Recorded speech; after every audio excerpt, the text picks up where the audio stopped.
Hello friends! Welcome back to my channel. Today in this video, I am going to show you how to turn on two-step verification on WhatsApp. Please consider subscribing to my channel and liking this video. Let's get started, guys. Step 1. First, unlock your Nothing phone and open the WhatsApp application. Once inside, you'll see the main screen with your chats menu. Step 2. Next, look at the top right of your screen where you'll find 3 vertical dots.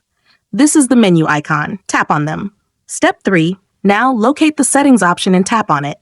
Step 4. Next, locate the account option. Tap on it. Step 5. Now locate the two-step verification option. Tap on it. Step 6. For the last and most important step, select the turn on option, then type a 6-digit PIN.